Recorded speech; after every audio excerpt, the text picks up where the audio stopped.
साथ साथ ही मुतासिर करेगा। उन्होंने कहा है कि इस प्रोजेक्ट के बारे में उन इलाकों के लोगों को ना ही एतमाद में लिया गया और ना ही इस चीज को देखा गया कि इस रेलवे लाइन मंसूबे से कितनी बड़ी आबादी मुतासिर होगी।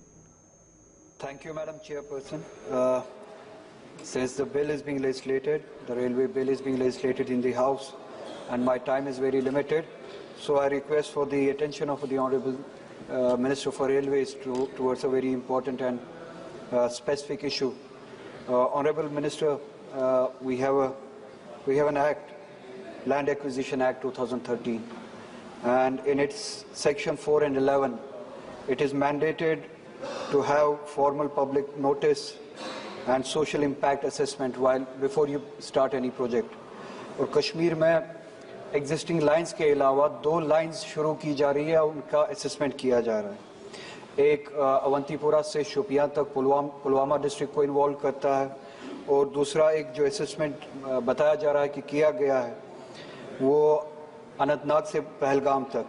ये 2 lines जो है विदाउट एनी प्रायर नोटिस शुरू की गई, असेसमेंट की गई है, और without any assessment of social impact. Social impact इसका आप इस बात से अंदाज़ा लगा सकते हैं कि ये इम्पैक्ट करता है एग्रीकल्चर और हॉर्टिकल्चर लैंड को, which amounts to almost, if I am not wrong, 288 hectares of land, जहाँ पे एप्पल हॉर्टिकल्चर के ज़रिए एप्पल के सेब के पौधे लगाए गए हैं। कुछ उसमें से 50 साल पुराने पौधे हैं, और इट टेक्स डेकेड्स, 20 साल 30 साल लग जाते हैं पौधे बड़े होने में before it comes to productivity, जब इसकी प्रोडक्टिविटी शुरू हो जाती है।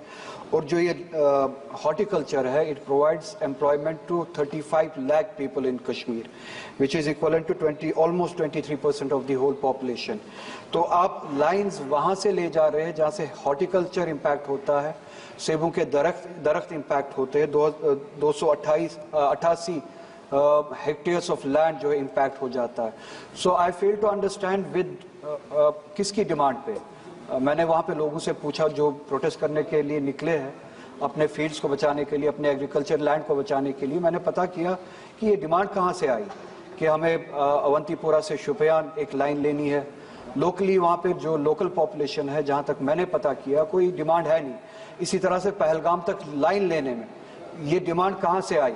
तो जो वहाँ की पॉपुलेशन है, जो हम हैं, हमने इन लाइंस के लिए डिमांड की नहीं है, क्योंकि इसका इम्पैक्ट जो है हमारे हॉर्टिकल्चर पे, हमारे एनवायरनमेंट पे, हमारे लाइवलीहुड पे, उन फैमिलीज पे जो इससे कमाते हैं, जिनकी एवरेज इनकम, जिनके ऑर्चर्ड्स होते हैं, उनकी एवरेज इनकम जो है वो 15 लाख के करीब होती है किसी किसी केस में। Just 1 minute madam, I will conclude. तो विदाउट अ डिमांड एक लाइन की जो सर्वे जो शुरू की जाती है, हमारी डिमांड ही नहीं है कि इस लाइन को शुरू किया जाए, कोई रिक्वायरमेंट ही नहीं है। अगर कोई रिक्वायरमेंट है, प्लीज आप अपने रिप्लाई में बताइए, for this purpose we are going to construct that line. अगर वो लाइन किसी पर्पस के लिए, जेन्युइन पर्पस के लिए बनाई जा रही है, कम से कम प्रायर नोटिस और सोशल इम्पैक्ट असेसमेंट जो कि which is mandated by law, वो तो होना चाहिए था, वो भी वायलेट किया गया। कोई प्रायर नोटिस नहीं, कोई असेसमेंट नहीं, लोगों से कोई बात नहीं।